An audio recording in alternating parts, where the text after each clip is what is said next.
മുപ്പതാമത്തെ മുപ്പതാമത്തെ ശ്ലോകം വരെ തീർന്നു. അപ്പൊ നാം 30-ാമത്തെ ശ്ലോകത്തിൽ എന്താണ് നമ്മൾ കണ്ടത്?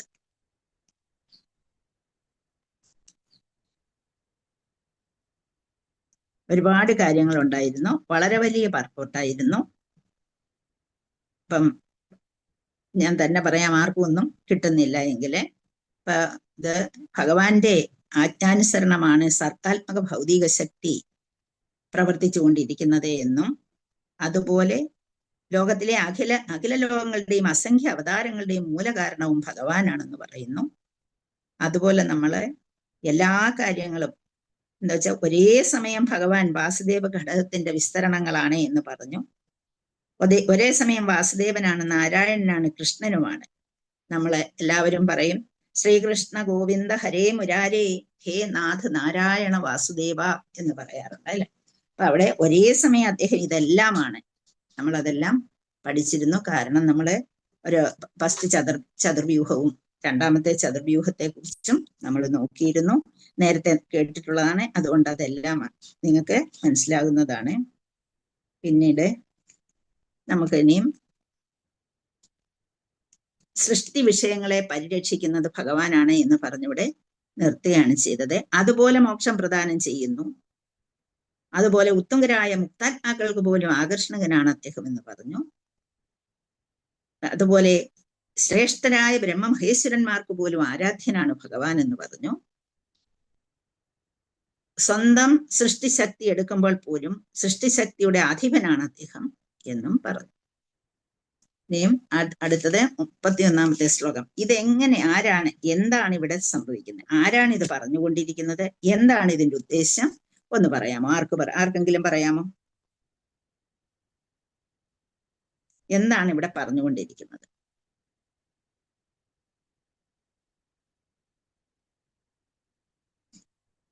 ആരും ഇല്ലേ?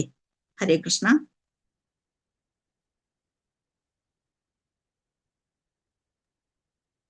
ഹരേ കൃഷ്ണ. മാതാജി, ഭഗവാന്റെ വിഭൂതികളെ പറ്റി 40 വിഭൂതികളെ പറ്റിയാണ് കഴിഞ്ഞ ശ്ലോകത്തില് നമ്മൾ വിവരിച്ചിരുന്നത്. അതെ,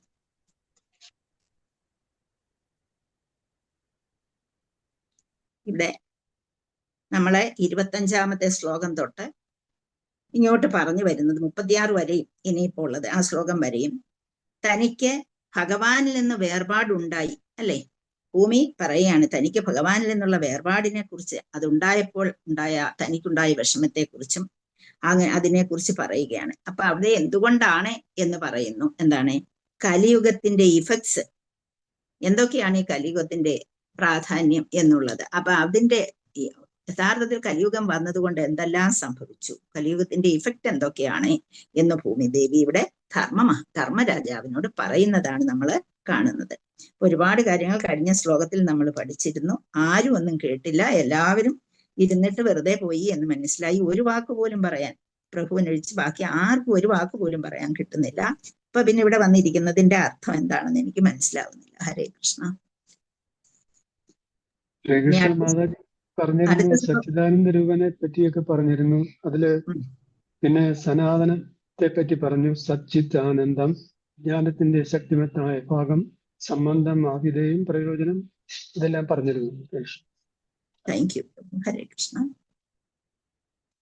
നമ്മളെ ഒരു ശ്ലോകം പഠിച്ചു കഴിഞ്ഞാൽ അതിനകത്ത് അറ്റ്ലീസ്റ്റ് അതിലെന്താണ് അടങ്ങിയിരിക്കുന്നത്, അതിനകത്ത് എന്തുണ്ട് എന്നെങ്കിലും ആ ഒരു പഠിച്ചു കഴിയുന്ന ദിവസം വെച്ചാൽ, ഭാഗവതം എല്ലാവർക്കും പഠിക്കാൻ ഇഷ്ടമാണ്. ഭാഗവതം പഠിക്കണം എന്നുള്ളതാണ് എല്ലാവരുടെയും ആഗ്രഹം എന്ന് പറയുന്നു. പക്ഷേ ഒരു ശ്ലോകം ഞാൻ ഇത് 3 ദിവസം കൊണ്ട് തീർത്ത ശ്ലോകമാണ്. അപ്പൊ ആ ഒരു ശ്ലോകത്തിന്റെ അത് എന്താണ് അടങ്ങിയിരിക്കുന്നതെങ്കിലും ഓർക്കാൻ കഴിയാതെ, പിന്നെ ഒന്നും വേണ്ട, ഒരു സെന്റൻസ്, ഒറ്റ സെന്റൻസ് ആയാലും മതി, അതുപോലും കഴിയാതെ പിന്നെ ഭാഗവതം പഠിച്ചിട്ട് എന്ത് കാര്യം. ഹരേ കൃഷ്ണ. നമ്മളിന്ന് ഏകാദശി ദിവസമായിട്ട് അടുത്ത ശ്ലോകത്തിലെ 31-ാമത്തെ ശ്ലോകത്തിലേക്ക് കടക്കുകയാണ്. 31-ാമത്തെ ശ്ലോകത്തിലെ എന്തൊക്കെ കാര്യങ്ങളാണ് പറഞ്ഞിരിക്കുന്നതെന്ന് നമുക്ക് നോക്കാം. ഹരേ കൃഷ്ണ. ശ്ലോകം വായിച്ചിട്ട് അടുത്തതിലേക്ക് പോകാം. ആത്മാനം ചാനുശോചാമി ഭവന്തം ചാമരോത്തമം ദേവാൻ പിതൃൻ ഋഷീൻ സാധൂൻ സർവാൻ വർണ്ണാംസ്തഥാശ്രമാൻ.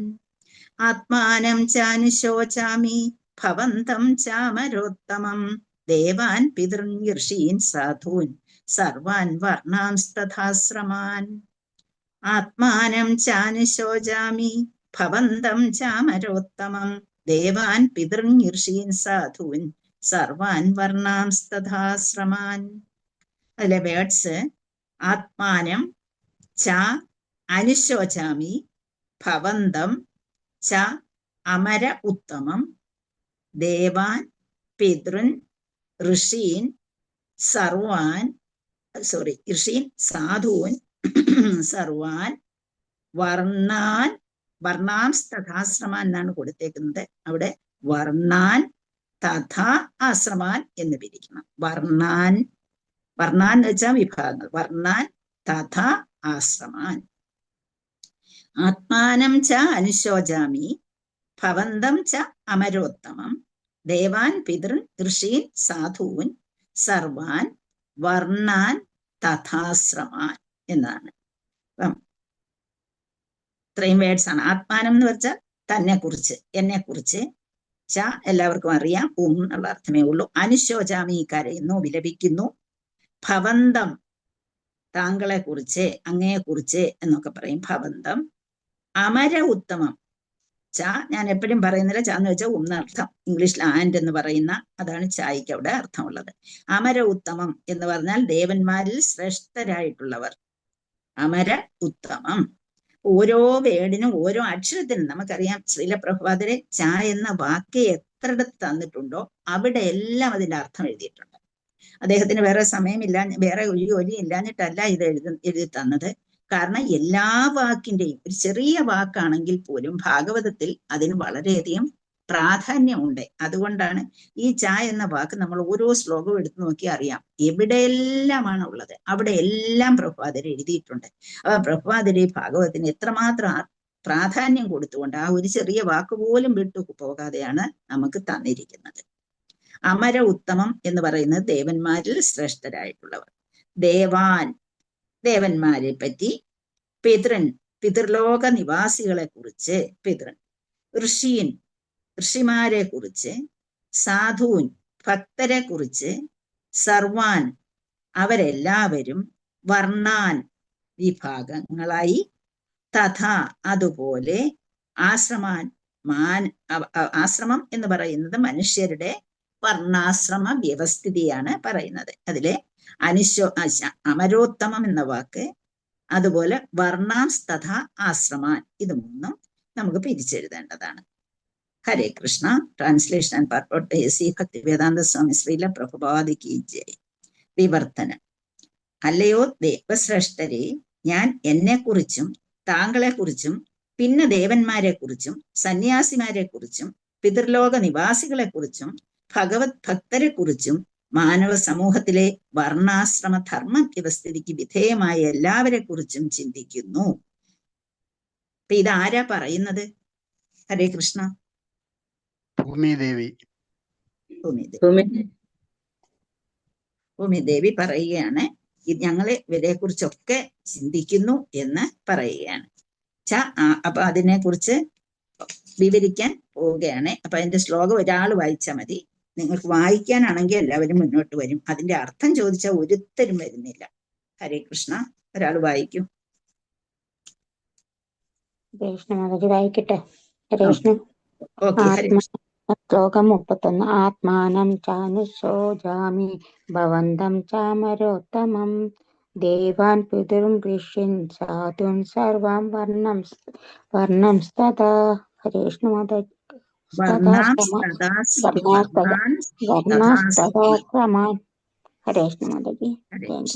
ഹരേ കൃഷ്ണ മാതാജി. ഹരേ കൃഷ്ണ. ഓം നമോ ഭഗവതേ വാസുദേവായ.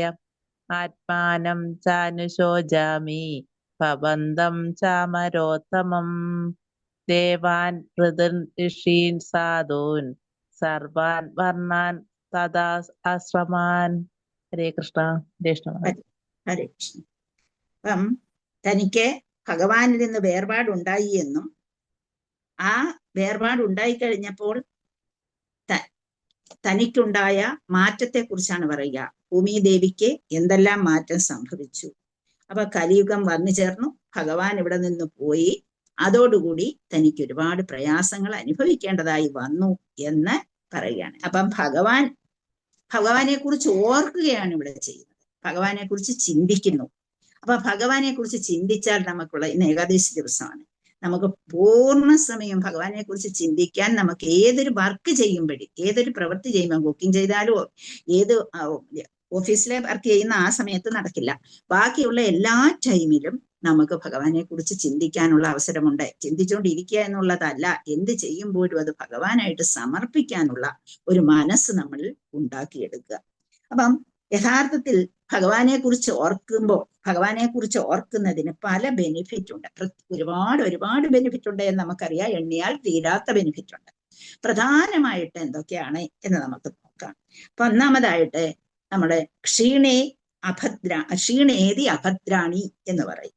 എന്ന് വെച്ചാൽ എന്താണോ ചിന്തിക്കുന്നത് അതൊക്കെ, അപ്പൊ എല്ലാം ഇനോസ്പീഷ്യസ് ആയിട്ടുള്ള എല്ലാ കാര്യങ്ങളും, അശുഭകരമായി നിൽക്കുന്ന എല്ലാ കാര്യങ്ങളും, പരിശുദ്ധിയില്ലാത്ത എല്ലാ കാര്യങ്ങളും, അതെല്ലാം ഓസ്പീഷ്യസ് ആയിട്ട് അഥവാ ശുദ്ധമായിട്ട് മാറുന്നു, അവിടെ ശുഭകരമായിട്ട് മാറുന്നു. അപ്പം അശുഭകരമായ കാര്യങ്ങളെല്ലാം ശുഭകരമായി മാറുന്നു. അതാണ് ക്ഷീണേതി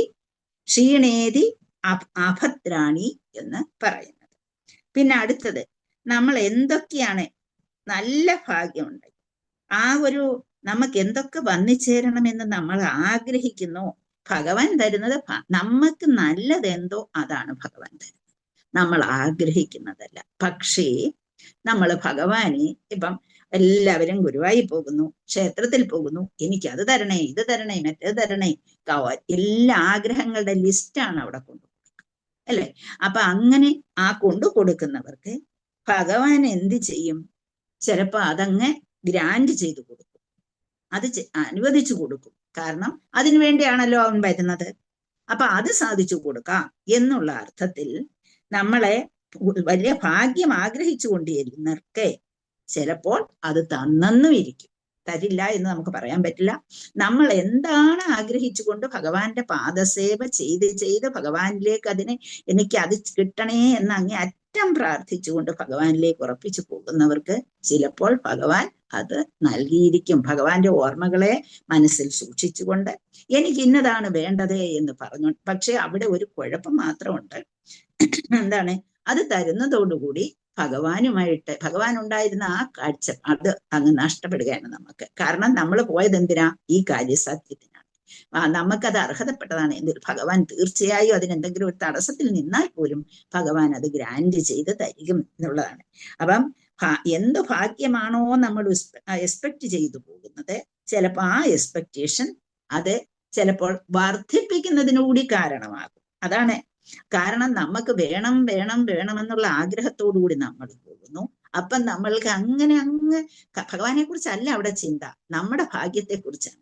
അപ്പൊ അവിടെ എന്ത് സംഭവിക്കും? അതിനെ ഭഗവാൻ കൂടുതൽ വർദ്ധിപ്പിച്ചു തരും. അപ്പൊ ചിലപ്പോൾ അത് സാധിച്ചു തരികയും ചെയ്യും എന്നുള്ളതാണ്. അപ്പം വേറെ ഒരിടത്തേക്ക് ഓടിപ്പോകുന്നതിന് നമ്മൾ എവിടെ നിൽക്കുന്നോ അവിടെ നിന്നുകൊണ്ട് ഭഗവാനെ വിളിച്ചാൽ തീർച്ചയായും നമുക്കത് സാധ്യമാക്കി തരും. അതുപോലെ തന്നെ അതിനെ കൂടുതൽ നമ്മളിലേക്ക് തരികയും ചെയ്യും എന്നുള്ളതാണ്. പിന്നെ നമ്മുടെ മനസ്സ് വളരെ ക്ലീൻ ആക്കി തരും. അടുത്തതായിട്ട് ഇങ്ങനെ ചിന്തിച്ച് എനിക്ക് ഇന്ന കാര്യം സാധിക്കണമെന്ന് ചിന്തിക്കുന്നവരുടെ അല്ലാതെ ഭഗവാനെ അപ്രോച്ച് ചെയ്യുന്നവർക്ക് അവരുടെ മനസ്സ് എപ്പോഴും ക്ലീൻ ആക്കി തരും എന്നുള്ളതാണ്. മനസ്സ് ക്ലീൻ ആക്കുക എന്ന് പറഞ്ഞാൽ എന്താണ്? ഭഗവത് ചിന്തകൾ കൊണ്ട് നിറച്ചു തരും എന്നുള്ളതാണ്. പിന്നെ എന്താണ്? പരമാത്മഭക്തി വർദ്ധിപ്പിച്ചു തരും. എന്താ ഈ പരമാത്മഭക്തി എന്ന് പറയുന്നത്? ഭഗവാനോടുള്ള നമ്മുടെ ഭാവം, നമ്മുടെ ഭഗവാനോടുള്ള ആ ഭാവം വർദ്ധിപ്പിച്ചു തരും. പിന്നെ ജ്ഞാനമുണ്ടാകും, അതിനെ വിജ്ഞാനമാക്കി മാറ്റാൻ നമുക്ക് കഴിയും. അതിനെ അപ്പൊ അത്രയും കിട്ടിക്കഴിയുമ്പോൾ നമുക്ക് കാണുന്ന വസ്തുക്കളോടൊന്നും വലിയ അറ്റാച്ച്മെന്റ് ഇല്ലാതെയാക്കി തരികയും ചെയ്യും. അപ്പം പരമാത്മഭക്തി വർദ്ധിപ്പിച്ചു തരും, ജ്ഞാനവും വിജ്ഞാനവും ഉണ്ടാക്കി തരും. അപ്പം ഒരു വിരാഗം അതിൽ ഉണ്ടാക്കി തരികയും ചെയ്യുമെന്നാണ് നമ്മള് ഇവിടെ ഒരു 7 ഇഫക്ട്സ് ആണ് നമ്മൾ ഭഗവാനെ കുറിച്ച് വീണ്ടും പ്രാർത്ഥിച്ചാൽ നമ്മൾക്കുണ്ടാകുന്നത് എന്നുള്ളതാണ്. അപ്പൊ ഭൂമിദേവി ഇവിടെ ചിന്തിക്കുന്നത് എന്താണ്?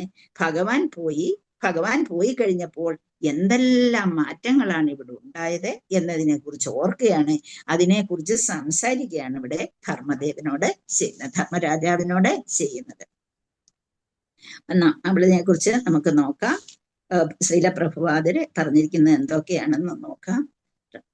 ശ്രീല പ്രഭുപാദ് കി ജയ്, ഗുരുദേവ് കി ജയ്, പ്രഭുപാദ് കി ജയ്. Translation and purpose Bhaktivedanta Swami Srila Prabhupada കി ജയ്. മനുഷ്യ ജീവിതത്തിന്റെ പരിപൂർണത സാധ്യമാകണമെന്നുണ്ടെങ്കിൽ നമ്മളെ മനുഷ്യരായാലും ദേവന്മാരും ഋഷികളും പിതൃലോക നിവാസികളും ഭഗവത് ഭക്തരും ജീവിതത്തിന്റെ ശാസ്ത്രീയമായ വർണ്ണാശ്രമ വ്യവസ്ഥിതികളും തമ്മിലുള്ള സഹകരണം കൂടിയേ തീരൂ എന്നാണ് പറഞ്ഞത്. അപ്പൊ ഇവിടെ ഭാവാർത്ഥത്തിൽ ശ്രീല പ്രഭുപാദര് പറയാണ്, നമ്മൾ മനുഷ്യ ജീവിതത്തിന്റെ പരിപൂർണത നേടിയെടുക്കണമെന്നുണ്ടെങ്കിൽ നമ്മളെ മനുഷ്യരെ സഹായിക്കാൻ എല്ലാവിധത്തിലും ദേവന്മാരെ ഏർപ്പെടുത്തിയിട്ടുണ്ട്. അപ്പം ദേവന്മാരുണ്ട്, അതുപോലെ നമ്മളുടെ ഭാഗ്യത്തിനായി നമ്മളെയൊക്കെ വേണ്ടി പ്രാർത്ഥിക്കാൻ അഥവാ നമ്മൾക്ക് വേണ്ടി തപം ചെയ്തുകൊണ്ട് ഋഷിമാരുണ്ട്.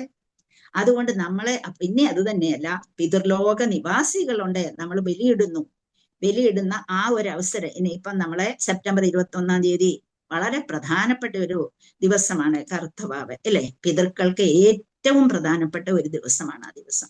ആ പിതൃലോക നിവാസികളെ തൃപ്തിപ്പെടുത്തുക എന്നുള്ളത്, പിതൃലോക നിവാസികളെ, അതുപോലെ ഭഗവത് ഭക്തരെ, ജീവിതത്തിന്റെ ശാസ്ത്രീയമായ വർണ്ണാശ്രമ വ്യവസ്ഥിതികളെ, ഇത്രയും കാര്യങ്ങൾ തമ്മിൽ ഒരു സഹകരണം ഉണ്ടാകണം. ചുമ്മാതെ സഹകരണം ഇല്ലാതെ ഇത്രയും കാര്യങ്ങൾ കൊണ്ട് യാതൊരു പ്രയോജനമില്ല. അപ്പൊ ഇതെല്ലാം ഉണ്ട്. നമുക്ക് എന്തൊക്കെയുണ്ട്?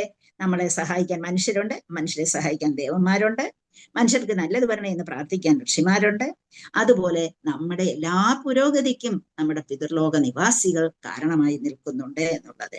പിന്നെ ഭഗവത് ഭക്തരുണ്ട്, അങ്ങനെ വർണ്ണാശ്രമ വ്യവസ്ഥിതിയുണ്ട്. ഭഗവാൻ അതിനെ വർണ്ണാശ്രമ വ്യവസ്ഥിതി ഉണ്ടാക്കി. എന്തിനു വേണ്ടിയാണ് ഈ വർണ്ണാശ്രമ വ്യവസ്ഥിതി? ആർക്ക് പറയാം? ആരെങ്കിലും ഉണ്ടോ എന്ന് പറയാൻ? വർണ്ണാശ്രമ വ്യവസ്ഥയുടെ ഉദ്ദേശം എന്താണ്? ജാതി അനുസരിച്ച് തിരിക്കാനായിരുന്നോ? അല്ലെങ്കിൽ അവര് മോശം ജാതി എന്നൊക്കെ പറയാനായിരുന്നോ? എന്തിനാണ് ഈ വർണ്ണാശ്രമ വ്യവസ്ഥിതി എന്ന് പറഞ്ഞത്? നമ്മുടെ ലോകം നിലനിൽക്കാൻ വേണ്ടിയിട്ട്, നിലനിൽപ്പിന് അത്യന്താപേക്ഷിതമായിരുന്നു അത്. നമ്മുടെ നിലനിൽപ്പോടുകൂടി ഓരോ രീതിയിലും എന്നുവെച്ചാൽ ലോകത്തിൽ വിവിധ തരം ജനങ്ങളാണുള്ളത്, വിവിധ തരം ബുദ്ധിയുള്ള ജനങ്ങളാണ്. പലതരത്തിലാണ് അവരുടെ മനസ്സ് വർക്ക് ചെയ്യുന്നത്, അവരുടെ ബുദ്ധി വർക്ക് ചെയ്യുന്നത്.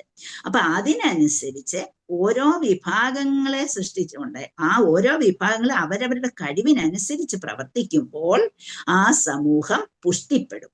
അങ്ങനെ അതിനു വേണ്ടിയിട്ടാണ്. അപ്പൊ അങ്ങനെ എന്ത് ചെയ്യുന്നു? സഹകരണത്തോടുകൂടി പ്രവർത്തിക്കുക എന്നുള്ളതാണ്. അപ്പം വർണ്ണാശ്രമ വിഭാഗത്തിലുള്ള 4 വിഭാഗങ്ങൾ ഏതൊക്കെയാണ്?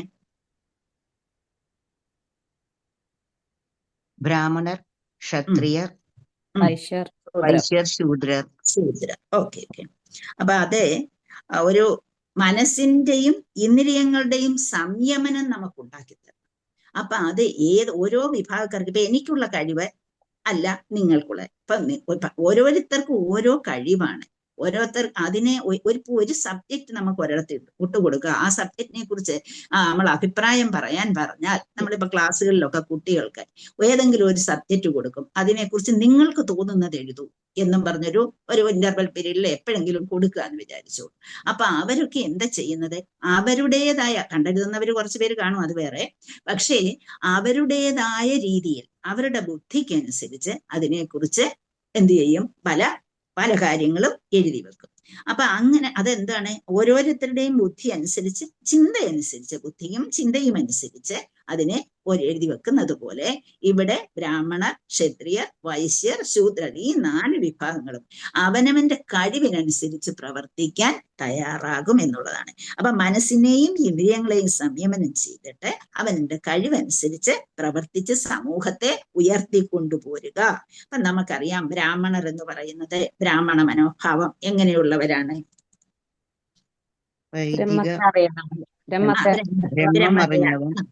ബ്രഹ്മത്തെ അറിയുന്നവൻ ബ്രാഹ്മണൻ. അവരുടെ സ്വഭാവം എന്ന് പറഞ്ഞാൽ അവർക്ക് ലാളിത്യം ഉണ്ടായിരിക്കും, മനസ്സിൽ സഹനശക്തി കുറെ ഉണ്ടായിരിക്കും, അതുപോലെ മിക്കവാറും എല്ലാവരും പരിശുദ്ധരെന്നല്ല പറയുന്നത്, പക്ഷെ ബ്രഹ്മത്തെ അറിയുന്നവരെങ്ങനെയുള്ളവരായിരിക്കും? തീർച്ചയായും പരിശുദ്ധരായിരിക്കും. അതുപോലെ അവരിൽ വിജ്ഞാനം കളിയാടുന്നവരാണ് അവര്. അതുപോലെ സത്യസന്ധത, പരിശുദ്ധി, ഭക്തി, അങ്ങനെ വേദജ്ഞാനത്തിൽ വിശ്വാസം, അതുപോലെ മനസ്സിന്റെയും ഇന്ദ്രിയങ്ങളുടെയും സംയമനം. ഒരു ബ്രാഹ്മണനായാൽ ഇത്രയും ക്വാളിറ്റീസ് അവനുണ്ട്. എന്നാൽ നിങ്ങളിപ്പോ വിചാരിക്കും എനിക്ക് എത്രയോ ബ്രാഹ്മണരെ അറിയാം, അവർക്കെല്ലാം ഈ ക്വാളിറ്റീസ് ഉണ്ടോ എന്നൊക്കെ തോന്നും. പക്ഷേ ജനനം കൊണ്ട് മാത്രമല്ല ബ്രാഹ്മണനാകുന്നത്. അവൻ്റെതായ ഈ ജനന സമയം, അതിനാണ് ഈ നമ്മള് ജാതകം എഴുതുന്നു അത് ഇതൊക്കെ പറയുന്നില്ലേ. അപ്പം ജനന സമയത്തെ കുറിച്ച്, ആ സമയത്ത് ജനിക്കുന്നതനുസരിച്ച് നമ്മുടെ പൂർവ്വകർമാർജിത ഫലമായിട്ട് നമ്മൾ എന്ത് ചെയ്യുന്നു? ഏതെങ്കിലും ഒരു സമയത്ത് ജനിക്കുന്നു. എന്തുകൊണ്ട് നമ്മൾ എല്ലാവരും ഒരേ സമയത്ത് ജനിക്കുന്നതിനനുസരിച്ച് നമ്മൾ നേടിക്കൊണ്ട് വന്നിട്ടുള്ള നമ്മുടെ കർമ്മഫലമായിട്ട് നമ്മൾ ജനിക്കുന്നു. ആ ജനിക്കുന്ന അവസരത്തിൽ നമ്മുടെ സ്റ്റാർ എവിടെ നിൽക്കും, സ്റ്റാർസ് എല്ലാം എവിടെ നിൽക്കുന്നു എന്നൊക്കെ നോക്കി ഒരു ജാതകം എഴുതുന്നു. അതിൽ ഉയർന്ന ഘടകമായിട്ടുള്ള ബ്രാഹ്മണർക്ക് ഇത്രയും ഗുണങ്ങൾ ഉണ്ടായിരിക്കണം എന്നുള്ളതാണ്. ഇത്രയും ഗുണങ്ങൾ ഉള്ളവരാണ് ബ്രാഹ്മണരായിട്ട് നിലനിൽക്കുന്നതാണ്.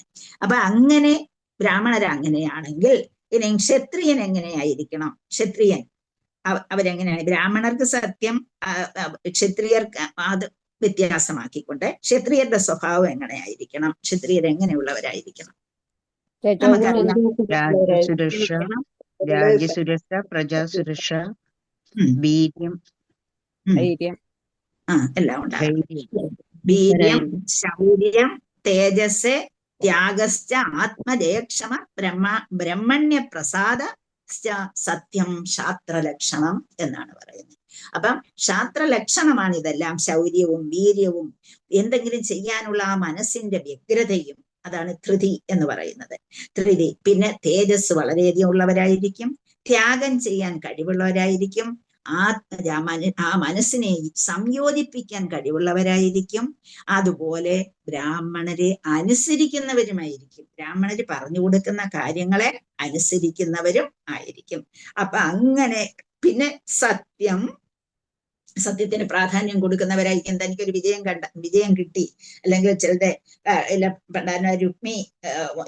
രുക്മിണിയുടെ സഹോദരൻ രുക്മിയും അദ്ദേഹത്തിന്റെ ഫ്രണ്ട്സും അവരൊക്കെ എങ്ങനെയായിരുന്നു? തോറ്റാലും ജയിച്ചെന്നും പറയും. പിന്നെ നമുക്ക് ആരുണ്ട്? ആ ഒരു ഇതിലൊക്കെ നമ്മൾ കാണുന്നതാണ്, പല കളികളിലും നമ്മൾ കാണുന്നതാണ്. അങ്ങനെ ഒന്നും കാണിക്കാതെ സത്യത്തിന് മാത്രം പ്രാധാന്യം കൊടുത്തുകൊണ്ട് ജീവിക്കണം. അപ്പൊ ശൗര്യം, വീര്യം, ധൃതി, തേജസ്, ത്യാഗം, ആത്മജയക്ഷമം, അങ്ങനെ സത്യം ച ക്ഷാത്ര ലക്ഷണം എന്നാണ് പറയുന്നത്. ഇത്രയും കാര്യങ്ങള് ഉള്ളവരെ മാത്രമേ നമുക്ക് ക്ഷാത്ര ലക്ഷണമുള്ളവരായിട്ട് പറയാൻ പറ്റുള്ളൂ. ഇവർക്ക് മാത്രമേ നമ്മുടെ സമൂഹത്തെ രക്ഷിക്കണം, രാജ്യത്തെ രക്ഷിക്കണം, ജനങ്ങളെ നല്ല വഴിക്ക് നയിക്കാൻ ബ്രാഹ്മണർ പറഞ്ഞു കൊടുക്കുന്നതിനെ അത് വേണ്ട രീതിയിൽ പ്രയോജനപ്പെടുത്താൻ കഴിയുന്നവരായിരിക്കും ക്ഷത്രിയർ എന്ന് പറയുന്നത്. ഇനി വൈശ്യരോ? ദേവഗുരു അച്യുത ഭക്തി ത്രിവർഗ പരിപോഷണം എന്നാണ് പറയുന്നത്. ദേവഗുരു അച്യുത ഭക്തി ത്രിവർഗ പരിപോഷണം എന്നാണ് പറയുന്നത്. എന്തൊക്കെയാ? ദേവന്മാരുടെ ഇഷ്ടം അനുസരിച്ചും ഗുരു പറയുന്നത് അനുസരിച്ചും അവരെന്ത് ചെയ്യും?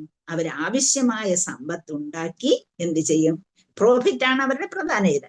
അവരെന്ത് ചെയ്യും? ആവശ്യമായ സമ്പത്ത് രാജ്യത്തിന് വേണ്ടി സമാഹരിക്കുന്നവരായിരിക്കും വൈശ്യരെന്ന് പറയുന്നത്. ഇനി ശൂദ്രരോ?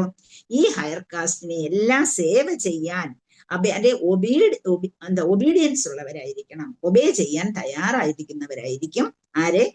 ശൂദ്രരെന്ന് പറയുന്നത്. അപ്പൊ ഇതൊന്നും ജാതി വ്യവസ്ഥയല്ല, ഇതെല്ലാം അവനവന്റെ ആ ഒരു നമ്മൾ കൊണ്ടുവന്നിരിക്കുന്നതാണ്. ഇതെല്ലാം നമ്മള് ജന്മജന്മാന്തരങ്ങളായി നമ്മൾ കൊണ്ടുവന്നിരിക്കുന്ന നമ്മുടെ കഴിവനുസരിച്ച് നമ്മൾക്കുണ്ടാകുന്ന കാര്യങ്ങളാണ്.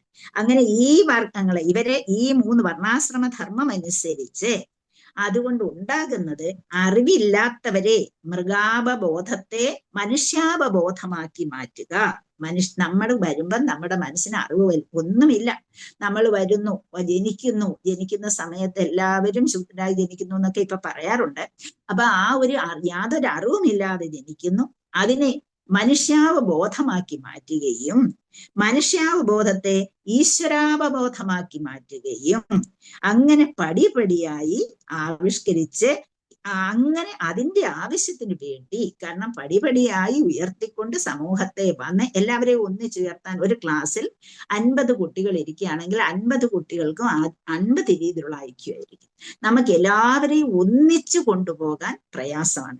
അപ്പം നമ്മൾ എന്താ ചെയ്യുക? എങ്ങനെയെങ്കിലും ഈ ഏറ്റവും ഐക്യം കുറഞ്ഞ കുട്ടിയെ എങ്ങനെയെങ്കിലും ജയിപ്പിച്ചെടുക്കാനെങ്കിലും നമുക്ക് കഴിയണം. അപ്പം നമ്മൾ എന്ത് ചെയ്യണമെന്ന് വെച്ചാല് ഇപ്പൊ ഏറ്റവും ഹയറായിട്ടുള്ള കുട്ടികളോട് അല്ലെങ്കിൽ കുറച്ച് അനുസരണയുള്ള കുട്ടികളോട് ഈ കുട്ടിയെ കൂടി സഹായിക്കാനായിട്ട് ആവശ്യപ്പെടും.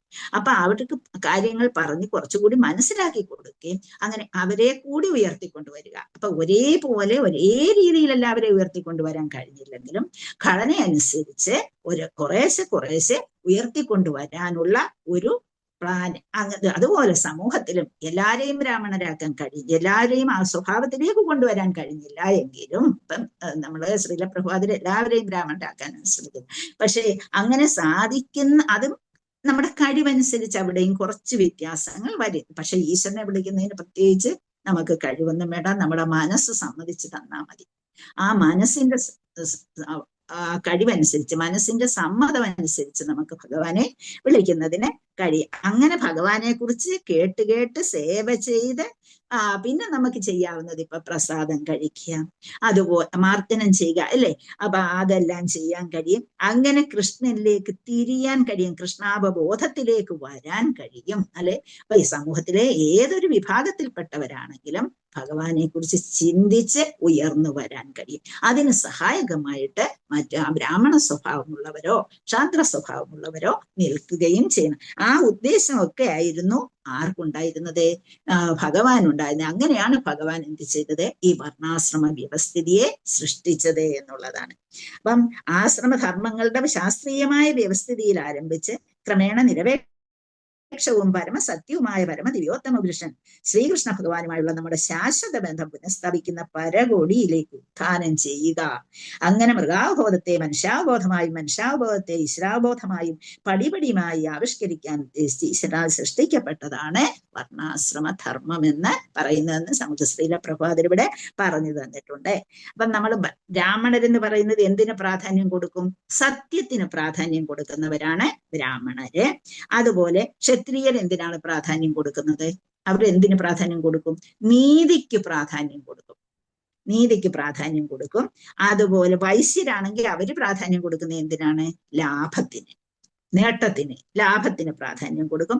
ശൂദ്രരാണെങ്കിൽ സേവയ്ക്ക് പ്രാധാന്യം കൊടുക്കും. അപ്പൊ 4 വിഭാഗങ്ങളുണ്ട്. 4 വിഭാഗങ്ങൾ എന്തിനൊക്കെ പ്രാധാന്യം കൊടുക്കുന്നു എന്ന് ആരെങ്കിലും ഒന്ന് പറഞ്ഞാട്ടെ. ഹരേ കൃഷ്ണ, കേക്കട്ടെ. ബ്രാഹ്മണർ സത്യം, ക്ഷത്രിയർ നീതി, വൈശ്യർ ലാഭം, ശൂദ്ര സേവയ്ക്ക്. ഇപ്പം വൈഷ്ണവനെ, ഇനി ഒരു വൈഷ്ണവനെ നമ്മൾ എടുക്കുക, അദ്ദേഹം എന്തിനു പ്രാധാന്യം കൊടുക്കും? ഭഗവത് പ്രേമത്തിന് പ്രാധാന്യം കൊടുക്കും. ഭഗവാനോടുള്ള പ്രേമം അഥവാ ഭക്തിക്ക് പ്രാധാന്യം കൊടുക്കും. അപ്പൊ അതിനായിട്ട് ബാക്കി എല്ലാം അദ്ദേഹം കോംപ്രമൈസ് ചെയ്യും. എന്തെല്ലാം ഉണ്ടെങ്കിലും അതിനെയൊക്കെ കോംപ്രമൈസ് ചെയ്യാൻ അദ്ദേഹം തയ്യാറാകും. എനിക്ക് വേണ്ടത് ഭഗവാനോടുള്ള പ്രേമമാണ്, ഭക്തിയാണ് എന്നുള്ള രീതിയിൽ. അപ്പൊ ഇവിടെ പ്രത്യേകിച്ച് എനിക്ക് ഭഗവാനിൽ നിന്ന് ഇങ്ങനെ വിട്ടു പോരേണ്ടി വന്നു, ഭഗവാൻ അങ്ങ് പോയി കഴിഞ്ഞു, ഞാനിവിടെ വളരെയധികം കഷ്ടത അനുഭവിക്കുന്നു എന്നൊക്കെ ചിന്തിക്കുകയാണ് അവിടെ ചെയ്യുന്നത്.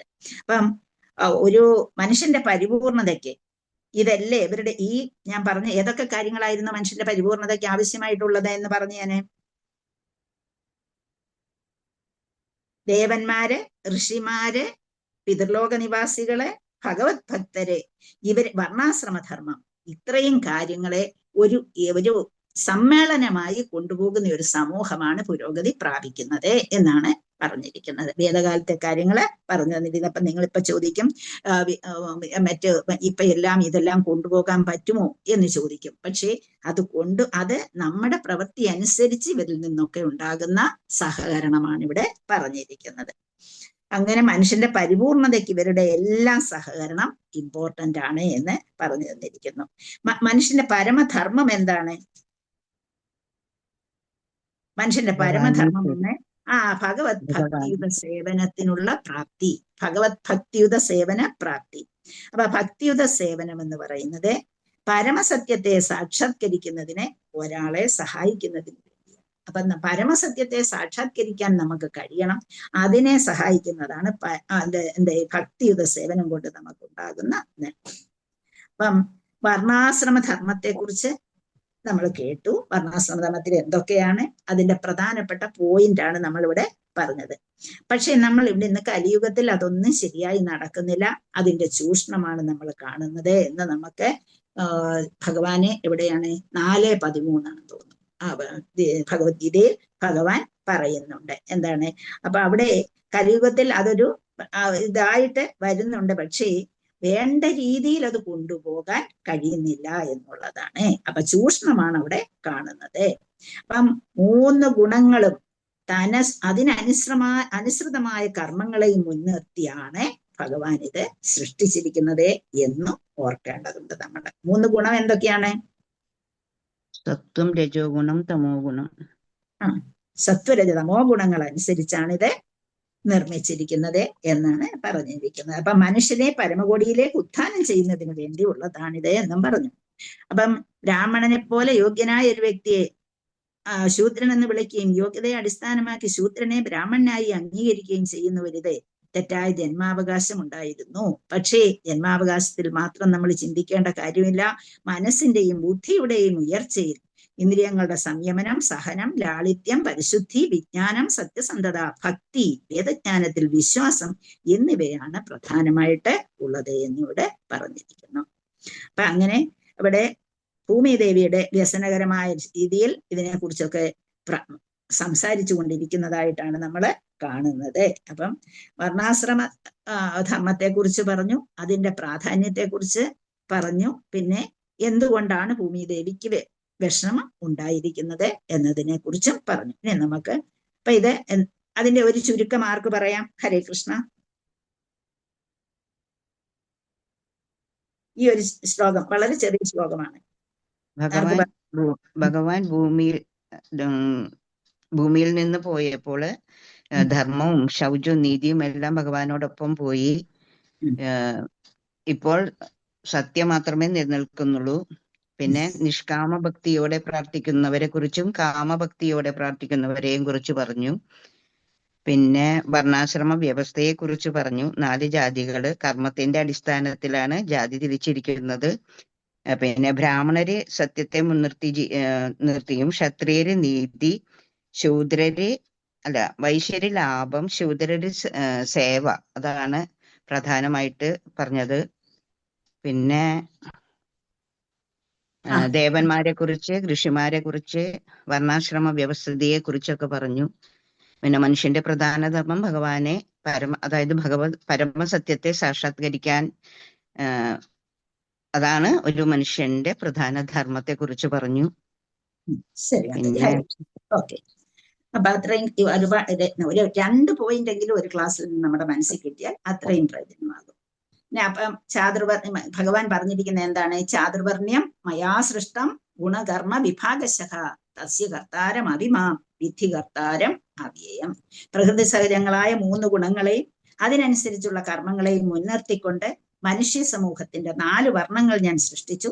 ഈ വിഭാഗങ്ങളെ സൃഷ്ടിച്ചു എന്നിരിക്കലും അവ്യനായ ഞാനല്ല അതിന്റെ കർത്താവേ എന്ന് അറിയുക എന്ന് പറഞ്ഞു. അപ്പം സർവ്വതിന്റെയും സൃഷ്ടികർത്താവാണ് ഭഗവാൻ എന്ന് നമുക്കറിയാം.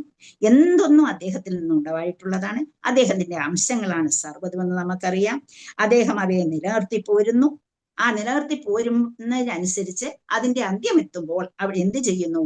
അതെല്ലാം തിരിച്ചുപോയി. അതൊക്കെ നമ്മൾ പഠിച്ചു കഴിഞ്ഞ കാര്യങ്ങളാണ് അല്ലേ? അത് എന്താണ്? ആ ഒരു പ്രധാന, പ്രകൃതി, അതൊക്കെ പഠിച്ചപ്പോൾ നമുക്ക് ഓർമ്മയിൽ നിൽക്കേണ്ടതാണ്. പ്രധാനം എന്താണ്, പ്രകൃതി എന്താണ്, മഹത്തത്വം എന്താണ്, ഇതൊക്കെ നമ്മൾ നോക്കിയതാണ്. അപ്പൊ അത് എന്ത് ചെയ്യുന്നു? ഇതെല്ലാം തിരിച്ചിട്ട് നശിക്കുമ്പോൾ അങ്ങ് ചെന്നിട്ട് തിരിച്ച് വാർണോദകശായി വിഷ്ണുവിന്റെ അടുത്തേക്ക് പോകുന്നു, വിശ്രമിക്കുകയും ചെയ്യുന്നു എന്നൊക്കെ പറഞ്ഞു തന്നിട്ടുണ്ട്. അപ്പൊ ചാതുർവർണ്ണ്യം എന്നാൽ സൃഷ്ടിക്കപ്പെട്ടു, പ്രകൃതിയും എന്നാൽ സൃഷ്ടിക്കപ്പെട്ടു, അതും തിരിച്ച് എന്നിൽ തന്നെ വന്നു ചേരുന്നു. വീണ്ടും ഞാൻ ആഗ്രഹിക്കുമ്പോൾ അത് വീണ്ടും പ്രപഞ്ചത്തിലേക്ക് പോകുന്നു എന്നൊക്കെ പറഞ്ഞു തന്നിട്ടുണ്ട്. നമുക്ക് ഭഗവത്ഗീതയിൽ കൂടി നമുക്ക് ഇങ്ങനെയുള്ള കാര്യങ്ങളൊക്കെ ചെയ്യാൻ കഴിയും. അപ്പൊ നമ്മള് എന്തായാലും ഭാഗവതം പഠിക്കുന്ന അവസരത്തില് നമ്മൾ ഈ കാര്യങ്ങളൊക്കെ ഓർത്തിരിക്കണം. അതുകൊണ്ടാണ് നിങ്ങളെ കൊണ്ട് പറയിപ്പിച്ചത്. അപ്പൊ നമ്മള് എപ്പോഴും പറയും, ഭാഗവതത്തിൽ നമ്മൾ കാണുന്നുണ്ട്, മനസ്സോ വൃത്തയോ നസ്യു കൃഷ്ണ പാദാംബുജാശ്രയ വാചോഭിധായി തീർന്നാം കായസ്തൃഹണാദിഷു എന്നൊരു ശ്ലോകം 10:47-66 പറയുന്നുണ്ട്. എന്താണ്? നമ്മളുടെ മാനസിക വ്യാപാരങ്ങൾ എപ്പോഴും ഭഗവാനിൽ അഭയം പ്രാപിക്കട്ടെ. എന്താണോ എൻ്റെ മനസ്സിൽ വരുന്നത്, അങ്ങനെ മനസ്സിൽ എപ്പോഴും പല വികാരങ്ങൾ വരും. അത് എന്ത് തന്നെ ആയാലും ശരി, അതിനെ ശുദ്ധമാക്കി തരാൻ ഭഗവാൻ ശ്രമിക്കട്ടെ എന്നുള്ളതാണ്. ഭഗവാൻ വേണം ഞങ്ങൾക്ക് അതിനെ ശുദ്ധമാക്കി തരാൻ. ഭഗവാൻ ശ്രമിക്കുകയല്ല, ഭഗവാൻ വേണം ഞങ്ങൾക്ക് അതിനെ ശുദ്ധമാക്കി തരാൻ. എൻ്റെ മാനസിക വ്യാപാരങ്ങൾ എന്തൊക്കെയായാലും അല്ലെ, ഞങ്ങളുടെ വാക്കുകൾ എപ്പോഴും അവിടുത്തെ പ്രകീർത്തിക്കുന്നതാകട്ടെ, ഞങ്ങളുടെ ശരീരങ്ങൾ എപ്പോഴും അവിടുത്തെ നമസ്കരിക്കാനുള്ളതായി തീരട്ടെ എന്ന് പ്രാർത്ഥിക്കുകയാണ്. നീ നമ്മളുടെ ഇങ്ങനെയൊക്കെ ചെയ്യുമ്പോഴും കർമാഭിർ ഭ്രാമ്യമാണാനാം എത്ര ക്വാബീശ്വരേശയ മംഗളാചരിതൈർദാനയർ എതിർന്ന കൃഷ്ണ ഈശ്വരി. ഇപ്പൊ ഞങ്ങളുടെ കർമ്മഫലമായിട്ട് എവിടെയെല്ലാം ചുറ്റിത്തിരിയേണ്ടി വന്നാലും, ഏതെല്ലാം ജന്മങ്ങൾ എടുക്കേണ്ടി വന്നാലും അത് ഭഗവാന്റെ ഇച്ഛയ്ക്കനുസരിച്ച്, എന്നാൽ ഞാൻ ചെയ്ത കർമ്മ ഇന്നതായതുകൊണ്ട് ഭഗവാൻ എനിക്ക് അതിന് ഫലം തരുന്നു. അങ്ങനെ ഞാൻ ചെയ്ത കർമ്മങ്ങൾക്കനുസരിച്ച് എനിക്ക് എന്തെല്ലാം ഇതാണോ തരുന്നത്. ചിലപ്പോൾ നമ്മളെ ഒരു വലിയ സമ്പന്നനായിട്ട് ജനിക്കും, നമുക്ക് ഇഷ്ടം പോലെ പണം കാണും, അല്ലെങ്കിൽ ഇഷ്ടം പോലെ സുഖകരമായി ജീവിക്കാൻ കഴിയും. ഇതൊക്കെ ഞാൻ ചെയ്ത കർമ്മത്തിന്റെ ഫലമാണ്. അങ്ങനെ അതിനനുസരിച്ച് എവിടെയൊക്കെ അലയേണ്ടി വന്നാലും, ഏതെല്ലാം ഭാഗത്തേക്ക് പോകേണ്ടി വന്നാലും, ഏതെല്ലാം രീതിയിൽ ജീവിക്കേണ്ടി വന്നാലും ശരി, അതെല്ലാം എൻ്റെ കർമ്മങ്ങളെല്ലാം തന്നെ ഇനിയും ഞാൻ ചെയ്തിട്ടുള്ള എന്തെങ്കിലും ഒരു അല്പം ദാനധർമ്മമെങ്കിലും ഞാൻ ചെയ്തിട്ടുണ്ടെങ്കിൽ, അല്ലെങ്കിൽ അല്പമെങ്കിലും കൃഷ്ണനെ കുറിച്ച് ചിന്തിച്ചിട്ടുണ്ടെങ്കിൽ, അല്പമെങ്കിലും സത്പ്രവർത്തികൾ ഞാൻ ചെയ്തിട്ടുണ്ടെങ്കിൽ, ഇതെല്ലാം കൃഷ്ണനോടുള്ള പ്രേമം ലഭിക്കാൻ ഇടയാക്കി തരണേ എന്ന് പ്രാർത്ഥിക്കണം എന്നാണ് പറയുന്നത്. അപ്പം കർമാഭിർ ഭ്രാമ്യമാണാനാം എത്ര ക്വാബീശ്വരേച്ഛയ മംഗളാചരിതൈർദാനൈർ രതിർന കൃഷ്ണ ഈശ്വരി. ഞാൻ എവിടെയായാലും മതി, എന്ത് പറയാ, നമ്മളെ ഏതൊരു മോശമായ അവസ്ഥയിലേക്ക് പോകാനും ഞാൻ തയ്യാറാണ്. പക്ഷേ അവിടെ ആരുണ്ടാകണം എന്നോടൊപ്പം? കൃഷ്ണന്റെ കൃപാകടാക്ഷം എന്നോടൊപ്പം ഉണ്ടാകണം. അതുപോലെ തന്നെ ചിന്യാസിൻ അസൂത്ര കളത്ര ധനാത്ത ദേഹേ ദേഹാദിമോഹരസനം ഭവീയമായ എൻ്റെ മനസ്സിൽ എൻ്റെ വീട്ടുകാരെ, എൻ്റെ കൂട്ടുകാരെ, എൻ്റെ ആൾക്കാരെ, എൻ്റെ സമ്പത്തെ, എൻ്റെ ഒക്കെ ചിന്തിച്ചു കൊണ്ടിരിക്കുകയാണ്. അതിൽ നിന്നൊന്ന് മാറ്റിത്തരണേ എന്ന് ഭഗവാനോട് പ്രാർത്ഥിക്കുന്നു. അതുപോലെ ഒരാൾ പ്രാർത്ഥിച്ചിട്ടുണ്ട്. ആരാണെന്ന് പറയാമോ? കുന്തി ദേവി മാതാജി. അല്ലേ? മക്കളെ, ഭാര്യ, സമ്പത്ത്, സുഹൃത്ത്, വീട്, ശരീരം തുടങ്ങിയവയുള്ള മായാബന്ധനം എനിക്ക് അകറ്റിത്തരണേ. അഥ വിശ്വേശ വിശ്വാത്മൻ വിശ്വമൂർത്തി സ്വകേഷുമി സ്നേഹവാസമിമം ചിന്തി ദൃഢം പാണ്ഡുഷു വൃഷ്ണിഷു എന്ന് കുന്തി ദേവി പ്രാർത്ഥിച്ചു. അല്ലെ? അതുപോലെ നമ്മളും പ്രാർത്ഥിക്കുമ്പോൾ, ഭഗവാനോട് അറിഞ്ഞ് പ്രാർത്ഥിക്കുന്ന അവസരത്തിൽ നമ്മൾക്ക് നല്ല കർമ്മങ്ങൾ, നല്ല ചിന്ത, നല്ല മനസ്സ്, നല്ല കാര്യങ്ങൾ കേൾക്കാനുള്ള അവസരം ഇതൊക്കെ തരട്ടെ എന്ന് നമുക്ക് പ്രാർത്ഥിക്കാം. നമുക്ക് കൂടുതൽ ചിന്തിക്കാം. ഇനി അടുത്ത ശ്ലോകത്തിലേക്ക് കടക്കാം നമുക്ക്. ഹരേ കൃഷ്ണ. ബ്രഹ്മാദയോ ബഹുധിതം യഥാപാംഗമോക്ഷ കാമാസ്തപസ്മജരൻ ഭഗവത് പ്രപന്ന സാ ശ്രീ സ്വവാസമ അരവിന്ദവനം വിഹായ യത്പാദസൗഭഗമലം ഭജതേനുരക്താം തസ്യാഹമപ്യകുരിശാങ്കുശകേതുകേതൈ ശ്രീമത്പദേർഭഗവതഃ സമലംകൃതാംഗീം സ്ത്രീനത്യരോജ ഉപലഭ്യ തഥോ വിഭൂതിം ലോകാൻ സമാം വ്യസൃജത് ഉത്സമയതീം തദന്തേ. അതിലെ വാക്കുകൾ നമുക്ക് നോക്കാം. ബ്രഹ്മാദേയ എന്ന് പറഞ്ഞാൽ ബ്രഹ്മദേവനെ പോലെയുള്ള ദേവന്മാരെ ബഹുതിഥം അനേകം തിഥികളായി, അനേകം ദിവസങ്ങളായി, ബഹുതിഥം യത്പാംഗമോക്ഷ എന്ന് യദപാംഗമോക്ഷ എന്ന് വെച്ചാൽ യഥേ പ്ലസ് അപാംഗമോക്ഷ. യത് എന്ന് പറഞ്ഞാൽ ഇവിടെ ആരുടെ എന്നുള്ളതാണ്. ഇവിടെ നമുക്കതിനെ ഐശ്വര്യ ദേവതയുടേതെന്ന് എടുക്കാം. യത് അപാംഗമോക്ഷ കടാക്ഷം. നമ്മളെല്ലാവരും ഐശ്വര്യദേവതയുടെ കടാക്ഷം ആഗ്രഹിക്കുന്നവരാണ്. അപ്പൊ അത് കാമാഹ മോക്ഷ കാമാഹ ഉള്ളതാകയാൽ തപഹ. തപ മീൻസ് എന്താണ്? നമ്മൾ തപസ് ചെയ്യുക എന്നുള്ള അർത്ഥമല്ല, തപശ്ചര്യകൾ. ഇന്ന് നമുക്ക് എന്താണ് ഏകാദശിയാണ്, നമ്മൾ ഇന്ന് ചെയ്യുന്നത് ഒരു തപസ്സാണ് അല്ലെ. അപ്പൊ അങ്ങനെ തപഹ. പിന്നെ സമചരൻ അനുഷ്ഠിക്കുക. സമചരൻ ഭഗവത് പ്രപന്ന. അപ്പം സമചരൻ ഭഗവത് എന്ന് വെച്ചാൽ ഭഗവാനെ, പ്രപന്ന സമർപ്പിച്ചു. സ എന്ന് പറഞ്ഞാൽ അവള്. അവളെന്ന് പറയുന്നത് എന്താ? ഐശ്വര്യ ദേവതയെ കുറിച്ചാണ് ഇവിടെ പറയുന്നത്. ശ്രീ എന്ന് പറയുന്നത് ലക്ഷ്മി ദേവി. വീണ്ടും എടുത്തു പറയുകയാണ്. അവൾ ആ ലക്ഷ്മി ദേവി സ്വവാസം അരവിന്ദവനം. സ്വവാസം അരവിന്ദവനം. അപ്പൊ സ്വവാസം സ്വന്തം വാസസ്ഥലം. നമ്മള് ഭട്ടതിരിപ്പാട് എഴുതിയിട്ടുണ്ടല്ലേ, ലക്ഷ്മി ദേവി ഭഗവാന്റെ പാദത്തിലിരിക്കാൻ ആഗ്രഹിക്കുന്നത് കൊണ്ട് എന്ത് ചെയ്യുന്നില്ല, തന്റെ ഭക്തന്മാരെ വിട്ടിട്ടു പോരുകയാണ് ചെയ്യുന്നത് എന്നും പറയുന്നുണ്ട് അവിടെ അല്ലെ. സ്വവാസം സ്വന്തം വാസസ്ഥലം, സ്വധാമം. അരവിന്ദവനം താമരപ്പൂക്കളാൽ സമൃദ്ധമായ വനം. വിഹായ അത് ഉപേക്ഷിച്ചിട്ട്, സ്വന്തം വാസസ്ഥാനം ഉപേക്ഷിച്ചിട്ട്, യത്പാദ സൗഭഗമലം ഭജതേനുരക്ത. യത് ആരുടെ, പാദ എന്ന് വെച്ചാൽ പാദങ്ങളെ, സൗഭഗം. സൗഭഗം എന്ന് വെച്ചാൽ സന്തോഷം, ആനന്ദം എന്നൊക്കെ പറയും. സൗഭഗം അലം. യത്പാദ സൗഭഗം അലം. അലം എന്ന് വെച്ചാൽ യാതൊരു മടിയും കൂടാതെ. ഭജതേ ആരാധിക്കുന്നു. ഭജതേ അനുരക്ത.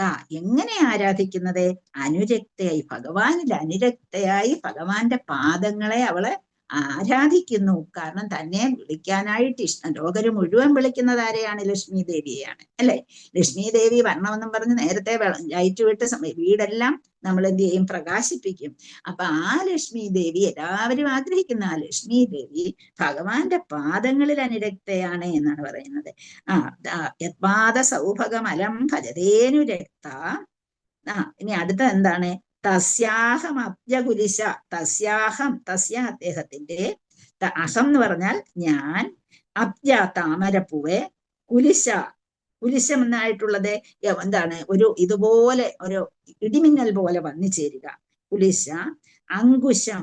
അങ്കുശം എന്ന് വെച്ചാൽ ആനത്തോട്ടി, ആനകളെ നിയന്ത്രിക്കാൻ ഉപയോഗിക്കുന്ന വടിക്കാണ് അങ്കുശം എന്ന് പറയുന്നത്. കേതു പറഞ്ഞിരിക്കുന്നത് പതാക. കേതൈ എന്ന് പറഞ്ഞാൽ അടയാളം. കേതു എന്ന് പറഞ്ഞാൽ ഇവിടെ പതാക. ശ്രീമത് എന്ന് വെച്ചാൽ സർവൈശ്വര്യങ്ങളുടെ അധിപനായിരിക്കുന്ന ഭഗവാൻ. പാദൈ പാദങ്ങളുടെ അടിഭാഗം. ഭഗവത ഭഗവാന്റെ സമലങ്കൃത എല്ലാവരും പ്രകാരം ശരീരം അലങ്കരിക്കപ്പെട്ടിരിക്കുന്നവൻ എന്ന് വെച്ചാൽ ഭഗവാന്റെ ശരീരം അലങ്കരിക്കപ്പെട്ടിരിക്കുന്നു. അതുപോലെ സ്യാനനം മകരകുണ്ടല ചാരുകർണ പ്രാജത്കപോല സുഭഗം സവിലാസഹാസം നിത്യോത്സവന്നതൃപിബന്ധ്യോ ആര്യോ നരാശ്ച മുദിതാ കുപിതാദിമേശ്ച. അത്രമാത്രം ഭഗവാന്റെ ശരീരത്തെ അലങ്കൃതമായിട്ടുള്ളതാണ് ശരീരം. സമലങ്കൃത പാതേ. അങ്ങനെ ആ സമലങ്കൃത ശരീരം അലങ്കരിക്കപ്പെട്ട സംഗീതത്തോടുകൂടി. ത്രീൻ എന്ന് വെച്ചാൽ 3. അത് ത്രീൻ. അതുപോലെ അതി എന്ന് വെച്ചാൽ അതിനെ അപ്പുറത്താക്കിയിരിക്കുന്നു, അതിനെ എല്ലാം തോപ്പിച്ച് മാറ്റിയിരിക്കുന്നു. അരോചേ എന്ന് പറഞ്ഞാൽ അത്ര. ത്രീൻ അത്യരോചേ എന്ന് പറഞ്ഞാൽ മനോഹരമായിട്ട്, വളരെ അതിമനോഹരമായിട്ട്. അത്യരോചേ. ഉപലഭ്യ. ഉപലഭ്യ എന്ന് വെച്ചാൽ കിട്ടിയിട്ട്. തഥോ എന്ന് പറഞ്ഞാൽ പിന്നെ. വിഭൂതിയും വിശിഷ്ട ശക്തികൾ. ലോകാൻ എന്ന് പറഞ്ഞാൽ ഇവിടെ എല്ലാ ഗ്രഹങ്ങളെയുമാണ്, 14 ലോകങ്ങളെയും. സഹ ഭഗവാൻ മാം എന്റെ വ്യസൃജതെ ഉപേക്ഷിച്ചു. ഉത്സ്മയതി അഭിമാനം. തഥന്തേ ഒടുവിൽ. 3 ശ്ലോകങ്ങൾ കൂടുതലുണ്ട് ഇതിനകത്ത്. 32, 33 ശ്ലോകങ്ങൾ, വളരെ വലിയ ശ്ലോകങ്ങളാണ് തന്നിരിക്കുന്നത്.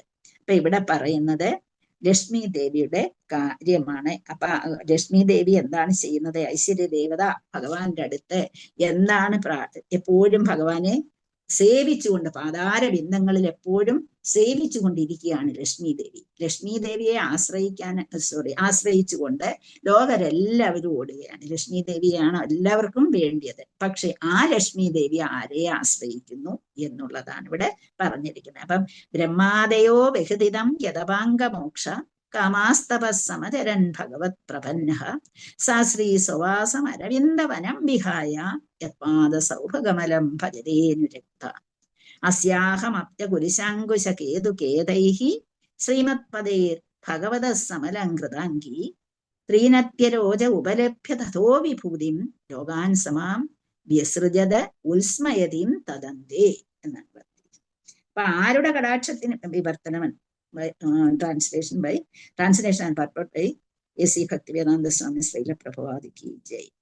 ആരുടെ കടാക്ഷത്തിന് വേണ്ടിയാണോ ബ്രഹ്മാവിനെ പോലെയുള്ള ദേവന്മാർ കാംക്ഷിക്കുന്നത്, ആർക്കു വേണ്ടിയാണോ അവർ അനേകം ദിവസങ്ങൾ ഭഗവാന്റെ പാതാരവിന്ദങ്ങളിൽ സമർപ്പിതരായത്, അങ്ങനെയുള്ള ആ ലക്ഷ്മി ദേവി എന്ന് വെച്ചാൽ ഇവരെല്ലാം എന്താണോ ചെയ്യുന്നത് ആരെ പ്രീതിപ്പെടുത്താനാണ് ആ ലക്ഷ്മി ദേവി അഥവാ ഐശ്വര്യദേവത അരവിന്ദ വനത്തിലെ സ്വധാമം ഉപേക്ഷിച്ച് ഭഗവാന്റെ പാതാരവിന്ദ സേവനത്തിൽ സ്വയം നിരതയായി ഭഗവാന്റെ പാതാരവിന്ദ മുദ്രകളായ കൊടിക്കൂറ, അശനിപാതം, ആനത്തോട്ടി, താമരപ്പൂവ് എന്നിവയുടെ അങ്കണങ്ങളാൽ അലങ്കൃതമാകിയാൽ ത്രിലോകങ്ങളിലെയും സൗഭാഗ്യത്തെ അതിജീവിക്കാൻ തക്കവിധം വിശിഷ്ട ശക്തികളാൽ ഞാൻ സമ്മാനിതനായിരിക്കുന്നു. എന്നാൽ അവസാനം ഞാൻ വളരെയധികം ഭാഗ്യവാനെന്ന അനുഭൂതി എനിക്കുണ്ടായപ്പോൾ ഭഗവാൻ എന്നെ ഉപേക്ഷിച്ചു പോയി. ഭഗവാൻ ഇവിടെ ഉണ്ടായപ്പോൾ അവർക്കുണ്ടായിരുന്ന സന്തോഷം എന്തായിരുന്നു, അതാണ് ഇവിടെ ഉദ്ദേശിക്കുന്നത്. അപ്പം ആരുടെ ആഗ്രഹത്തിന് വേണ്ടി, ഭഗവത് അനുഗ്രഹം കൊണ്ടാണ് ലോകത്തിന്റെ മനോഹാരിതയും സമ്പത്തും എല്ലാം വർദ്ധിക്കുന്നത്. അപ്പൊ ഇവിടെ ഭഗവത് അനുഗ്രഹത്തെ കുറിച്ച് പറയുകയാണ്. ഇവിടെ പറയുന്നു, ആരെ കിട്ടാൻ വേണ്ടിയാണോ ഇത് ദേവന്മാർ കാക്ഷിക്കുന്ന, ആരെ കിട്ടാൻ വേണ്ടിയാണോ, എപ്പോഴും ഭഗവാന്റെ പാദത്തിൽ തന്നെ ഇരിക്കുന്ന ഐശ്വര്യ ദേവത ആരെ കിട്ടാൻ വേണ്ടിയാണോ പ്രാർത്ഥിക്കുന്നത്, അപ്പൊ അവര് എന്ത് ചെയ്യുന്നു, ആ അരവിന്ദവനത്തിലെ സ്വഭാവം ഉപേക്ഷിച്ച് ഭഗവാന്റെ പാതാരവിന്ദ സേവനത്തിൽ സ്വയം ഭഗവാൻ എവിടെയുണ്ടോ അവിടെ ലക്ഷ്മി ദേവി നിൽക്കുകയുള്ളൂ. അപ്പൊ ഭഗവാൻ ഇവിടെ ഉപേക്ഷിച്ചു പോയപ്പോൾ അത് ആ ഒരു ഭഗവാന്റെ പാദപത്മങ്ങളിൽ നിന്ന് പാതാരവിന്ദ മുദ്രകളെ കുറിച്ചൊക്കെ നമ്മൾ നേരത്തെ പഠിച്ചിട്ടുണ്ട്. കൊടിക്കൂറ, ഭഗവാന്റെ പാദത്തിൽ എത്രമാത്രം അടയാളങ്ങളുണ്ട് എന്നുള്ളതൊക്കെ നമ്മൾ പഠിച്ചിട്ടുണ്ട്. അപ്പൊ അങ്ങനെ അവര് വിട്ടുപോയപ്പോൾ, ഭഗവാൻ പോയപ്പോൾ ലക്ഷ്മി ദേവിയും കൂടെ പോയി എന്നുള്ളതാണ് ഇവിടെ പറയുന്നത്. അപ്പോൾ ആ ലക്ഷ്മി ദേവിയെ പ്രാർത്ഥിക്കുന്നവരെക്കാട്ടിൽ ലക്ഷ്മി കാര്യമായിട്ടെന്ന് കാണുന്നത് ഭഗവാനെ പ്രാർത്ഥിക്കുന്നവരെയാണെന്ന് ഇവിടെ പറഞ്ഞിരിക്കുന്നു യഥാർത്ഥത്തിൽ. അപ്പൊ ഇവിടെ ലോകത്തിന്റെ മനോഹരിതയും സമ്പത്തും വർദ്ധിപ്പിക്കുന്നത് മനുഷ്യനിർമ്മിത പദ്ധതികളല്ല എന്നും ഭഗവത് അനുഗ്രഹമാണെന്നും പ്രഭുപാദർ നമുക്ക് പറഞ്ഞു തന്നിരിക്കുകയാണ്. അപ്പൊ ഭഗവാൻ ഇവിടെ ഉണ്ടായിരുന്നപ്പോൾ അദ്ദേഹത്തിന്റെ പാതാരവിന്ദത്തിലെ സവിശേഷ മുദ്രകൾ ഇവിടെ പതിഞ്ഞിരുന്നു. പക്ഷേ ഭഗവാൻ പോയി കഴിഞ്ഞപ്പോൾ ആ പാതാരമുദ്ര മുദ്രകൾ അവർക്ക് കാണാൻ കഴിയുന്നില്ല. അപ്പോൾ അത് അതേക്കുറിച്ച് ഓർക്കുകയാണ്. എന്തൊക്കെയാണ്? നേയം ശോഭിഷ്യതേ തത്ര യഥേദാനീം ഗദാധര ത്വത്പദൈരങ്കിതാഭാതി സ്വലക്ഷണ വിരക്ഷിതൈഹി. ആര് പറഞ്ഞതാണിത്? നേയം ശോഭിഷ്യതേ തത്ര, ഇവിടെ ശോഭിച്ചിരുന്നു ഒരു കാലത്തെ. യഥേദാനീം ഗദാധര, ആ ഗദാധരന്റെ പാദമുദ്രകളാൽ ഈ പ്രപഞ്ചമെല്ലാം, ഞങ്ങളുടെ സ്ഥലമെല്ലാം ശോഭിച്ചിരുന്നു. അങ്ങ് ഇവിടെ നിന്ന് പോവുകയാണോ? അങ്ങ് പോയി കഴിഞ്ഞാൽ ഈ പ്രപഞ്ചത്തിലെ ഈ മനോഹാരിത നഷ്ടപ്പെടില്ലേ എന്ന് കുന്തി ദേവി ഭഗവാനോട് ചോദിക്കുന്നത് നമ്മളെ നയം ശോഭിച്ചതേ തത്ര അതിവിടെ നമുക്ക് കാണാൻ കഴിയും. അപ്പം ആ സവിശേഷ മുദ്രകൾ ഭൂമിയിൽ പതിഞ്ഞിരുന്നു. അപ്പൊ മുഴുവൻ ലോകവും കഴിയുന്നത്ര കുറ്റമറ്റ രീതിയിൽ പരിപൂർണമായി രൂപാന്തരപ്പെട്ടു വന്നു എന്ന് വെച്ചാൽ പർവ്വതവും കുന്നുകളും ഖനികളും വനങ്ങളും സാഗരങ്ങളും ഇതെല്ലാം തന്നെ വിഭവങ്ങൾ കൊണ്ട് നിറഞ്ഞിരുന്നു. അപ്പൊ ഭഗവാൻ എവിടെ ഉണ്ടോ അവിടെ എല്ലാം ഐശ്വര്യം കൊണ്ട് നിറയ്ക്കും. ആരാ നിറയ്ക്കുന്നത്? ലക്ഷ്മി ദേവി അല്ലെ. ഭഗവാൻ നിൽക്കുന്നിടം എല്ലാം, കാരണം ഭഗവാന് തോന്നി ആരെ സഹായിക്കണമെന്ന്, സുധാമാവിനെ സഹായിക്കണമെന്ന് തോന്നിയപ്പം സുധാമാവിന്റെ അടുത്തേക്ക് ലക്ഷ്മി ദേവി ഓടിപ്പോയി. അവിടെ ഇനിയും അവിടെ തന്നെ അങ്ങ് ആയി പോകുമോ എന്ന് പോലും എന്ന രീതിയിൽ സർവ്വവിധ അനുഗ്രഹങ്ങളും നൽകാൻ ലക്ഷ്മി ദേവി, ഭഗവാൻ എന്ത് മനസ്സിൽ കാണുന്നോ ലക്ഷ്മി ദേവി അത് നടപ്പാക്കുകയും ചെയ്യും. അങ്ങനെ ഭഗവാൻ ഇവിടെ നിന്നപ്പോൾ ഭൂലോകത്തിലെ വിഭവങ്ങളും ത്രിലോകത്തിലെ എല്ലാം തന്നെ ഇവിടെ ഉണ്ടായിരുന്നു. ഭഗവാൻ പോയതോടുകൂടി ഇവിടെ എല്ലാം നഷ്ടപ്പെട്ടു. ഭഗവാനെ തടഞ്ഞു നിർത്തേണ്ട ആവശ്യമില്ല എന്നും, ഭഗവാനെ തടഞ്ഞു നിർത്താമായിരുന്നില്ലേ എന്ന് ചോദിച്ചാൽ അതിന്റെ ആവശ്യമില്ല എന്നും, നമ്മൾ ചെയ്യുന്ന ശ്രവണ സ്മരണ കീർത്തനാദികളാൽ ഭഗവാനെ ഇവിടെ തന്നെ നിർത്താൻ നമുക്ക് കഴിയുമെന്നുമാണ് നമ്മളെ മനസ്സിലാക്കേണ്ടത്. അപ്പൊ ഭഗവാനെ ഇവിടെ പിടിച്ചു നിർത്തണമെങ്കിൽ നമ്മൾ എന്ത് ചെയ്യണം? നവവിധ ഭക്തിയാൽ നമ്മൾ ഭഗവാനെ എപ്പോഴും ചോർത്തുകൊണ്ടും ആ പ്രവർത്തികളെല്ലാം നന്നാക്കിക്കൊണ്ടും നമ്മൾ ഇരിക്കണം. അങ്ങനെ ഭക്തിയുത സേവനം എടുത്താൽ നമുക്ക് ഭഗവാനെ ബന്ധിപ്പിക്കാൻ കഴിയും. സർവവ്യാപിയായോണ്ട് അദ്ദേഹത്തിന് നമ്മളോടൊപ്പം എപ്പോഴും കഴിയാനും കഴിയുമെന്നുള്ളതാണ് നമ്മളിവിടെ മനസ്സിലാക്കേണ്ടത്. അപ്പം എല്ലാ രീതിയിലും ശ്രവണ കീർത്തനാദികളാൽ നമുക്ക് ഭഗവാനെ ഇവിടെ പിടിച്ചു നിർത്താൻ കഴിയും. അതിന് തക്കപോലെ ശ്രമിക്കണം എന്ന് നമ്മളിവിടെ കാണുന്നു. ഹരേ കൃഷ്ണ. നമ്മുടെ സമയം കഴിഞ്ഞു പോയി. നമുക്ക് ഇവിടെ നിർത്താം. ഹരേ കൃഷ്ണ.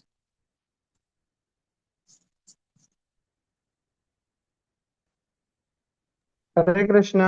ആർക്കും ഒരു സംശയവുമില്ല. അത് മാത്രമല്ല മണി 7 ഹരേ കൃഷ്ണ. നമുക്ക് ദർശനാരതി സമയമായി. അതുകൊണ്ട് ഏകാദശി എല്ലാവർക്കും ഒരു നല്ലൊരു ഏകാദശി ആശംസിക്കുന്നു. ഹരേ കൃഷ്ണ. പറയൂ. പ്രഭുജി, ഒരു സംശയം ചോദിക്കട്ടെ മാതാജി. സെപ്റ്റംബർ 21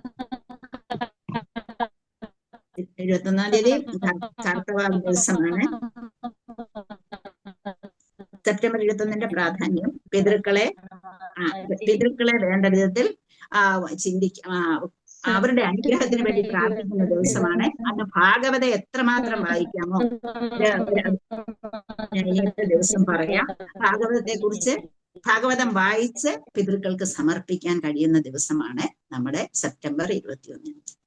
അന്ന് അഖിലമായിട്ട് ഈ നമ്മുടെ ഈ ടൈം സോണിലുള്ളവരെല്ലാം കൂടി ഭാഗവതം ഒന്നിച്ച് വായിക്കുന്ന ഒരു ദിവസം ഒരു ഇടപാട് അന്നത്തേക്ക് ഏർപ്പെടുത്തിയിട്ടുണ്ട്. അപ്പൊ അതിനെക്കുറിച്ച് ആർക്കെങ്കിലും വായിക്കണമെന്നുണ്ടെങ്കിൽ അവർക്ക് എന്നെ കോണ്ടാക്ട് ചെയ്യാം. ഹരേ കൃഷ്ണ.